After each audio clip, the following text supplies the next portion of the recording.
Now, orature in the Black community. What is the word orature? And let me explain that to you. It's a combination of the words oral and literature. It becomes one word, orature. I did not coin this term. I borrowed it from African American studies.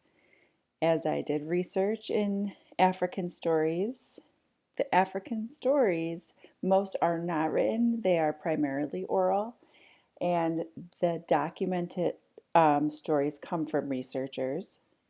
And so I've borrowed this term for my work.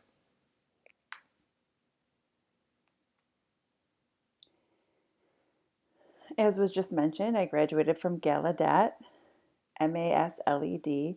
It is a sign language education program, so students who go into that graduate program are able to study and then teach a variety of different types of sign languages, LSM, JSL, depending on what culture and what language they're working with, but it's primarily focused on teaching in signed languages. So when I was a grad student, they asked me what my main interest is, and I thought I really enjoy performing, sharing stories. And the more I did research and looked into it, I realized the wealth of information with Black ASL, poetry, songs, signing that is out there that I wanted to share then with the community. And mostly in my presentations, you will see snippets of different video clips. Are you familiar with Black ASL and the Black ASL project? Carolyn McCaskill and Joseph Hill were two of the researchers involved in the project, and in that research regarding Black ASL, they then published this wonderful book called The Hidden Treasure of Black ASL. Oh, God, this book is phenomenal, and it also includes a DVD in the back. Joseph Hill and his research team filmed people and got raw footage for their data that they then analyzed. And it's so fantastic seeing the differences between different generations, those who are 55 and older and those younger.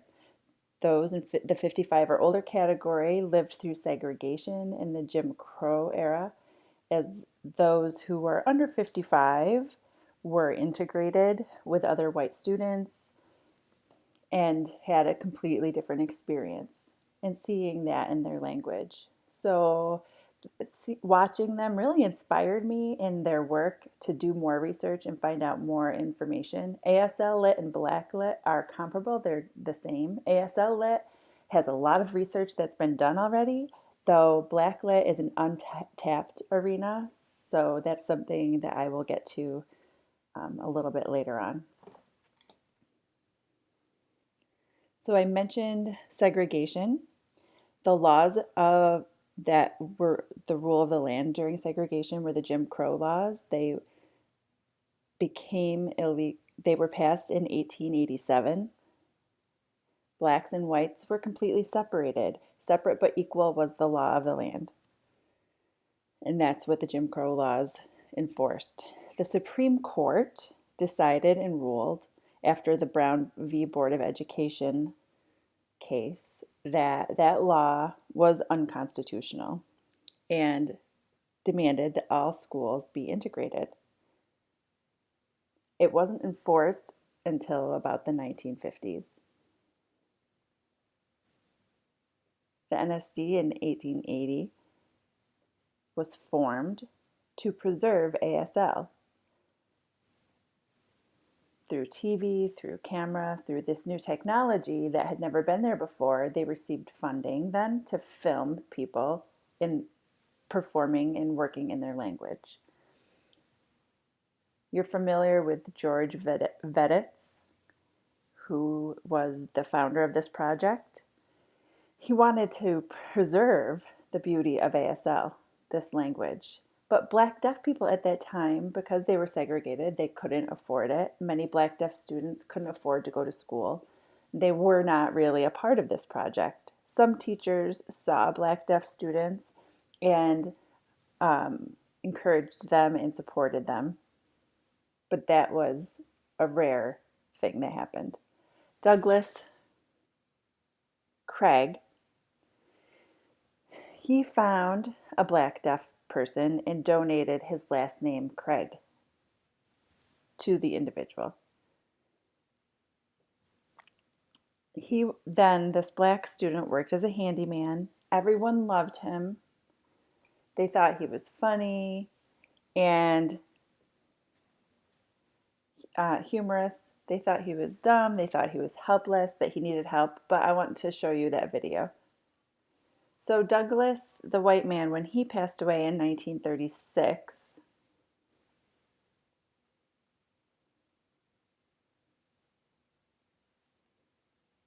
the research team, where they filmed in these 6 states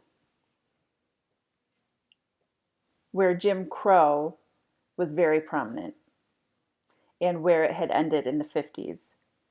The last state was in Louisiana, their school for the deaf. They didn't integrate until 1970. Oh, excuse me, 68?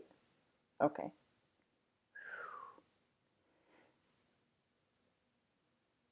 So it had been declared illegal 50 years prior, but had not integrated until much later. So the School for the Black Deaf, was it called that? It was not. They had a variety of different names. They used the term at that time Negro, colored, deaf mute. They used a different terminology at that time that we no longer use since integration. Schools for the deaf that were black and white schools for the deaf were then integrated.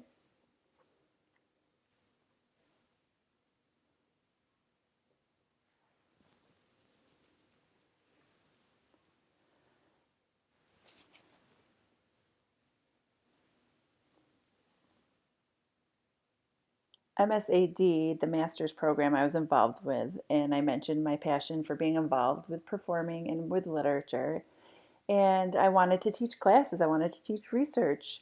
And I didn't know that that was necessarily possible until I received that support as I continued to develop and research and find more information and collect more data and categorize PSN, personal narrative, Black deaf songs, a variety of different things that were already out there, Black deaf films that focus primarily on the Black deaf accent, the Black deaf experience, the Black deaf culture, everything that is within the Black deaf experience. And so I then developed a total of 7 different units and developed the curriculum and incorporated homework and a variety of different things to go with that. When I submitted that to my supervisors and within my program, they said I should be able to teach an ASL class, but there's no research today to support that. This research team, headed by Joseph Hill, is called Black Deaf ASL 1950 and prior, Black Deaf 1950 and after. But prior to that, I mean, clearly we had Black deaf people. I'm sure they definitely existed, but there's no research, there's no proof or validation of what that looked like in their experience. Did it evolve? Have we used this? Did they use standard ASL? What did their ASL look like? My sense is that it was different even prior to 1950, although we have no proof of that.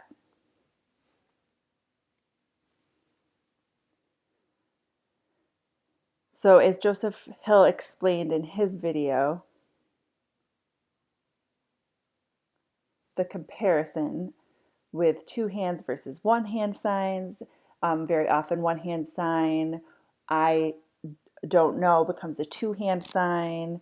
The sign 4-4, typically made up at the forehead, maybe lowered in the signing space down toward the mouth.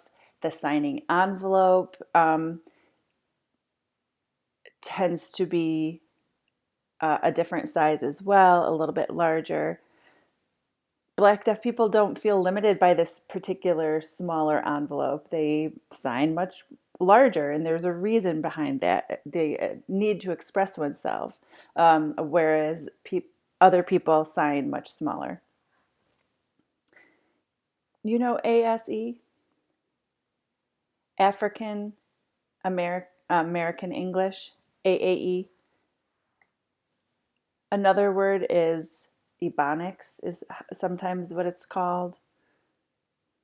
In the past, people called it Black English, and they said it was not a true language, that it was broken English, but that's not true. It is a dialect, it is a particular accent that is found within the Hearing Black community. Black ASL is basically the equivalent of AAE. Words or things that might be expressed in Black culture, like word or uh, yeah, my man, and so forth, those words have been borrowed, and we look like each other, want to sign and have similar language to the Hearing Black community. So they've been incorporated within Black ASL.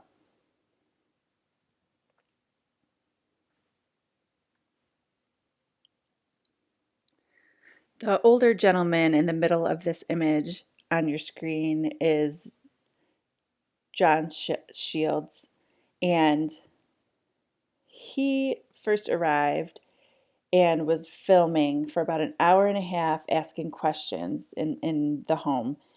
Have you had good teachers or bad teachers? What have been your experiences from 1878 through 1903 in Killington School? And he interviewed people. People said some teachers were really mean. Some teachers were very sweet, took their time, were very patient, were learning sign and with their education. And you can watch this at the Video Gallaudet Library. It's an hour and a half and it's full length, but it's a really interesting piece.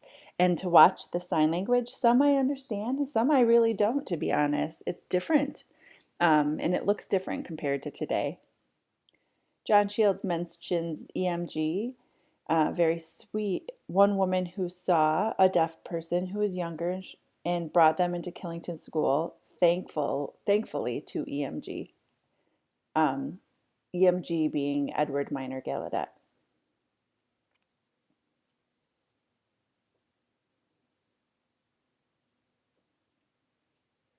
The Maryland School for the Deaf and Blind and Colored. This is the class of 1952. Do you know who Ernst Hairston is in 1952? Not Maryland, excuse me, Virginia.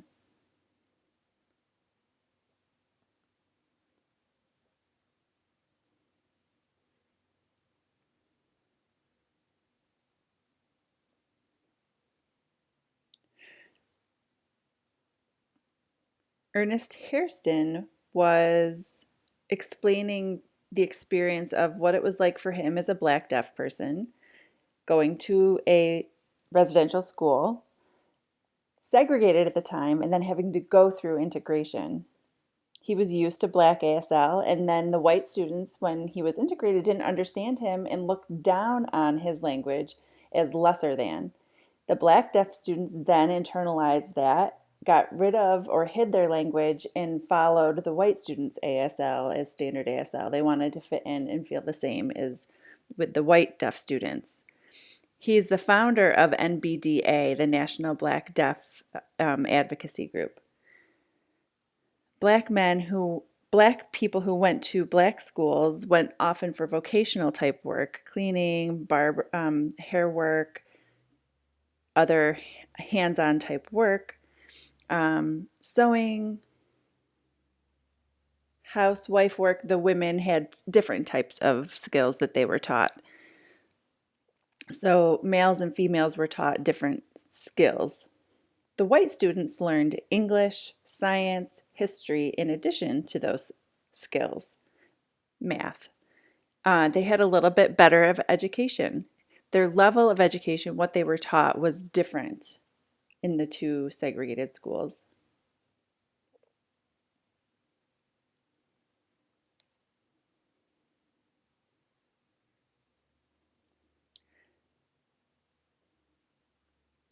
Dr. Nathy Marbury, she passed away in 2013, unfortunately.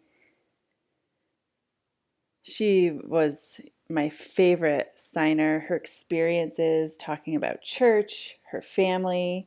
She had the best stories interacting at School for the Deaf. One of my favorite, it was Ajax.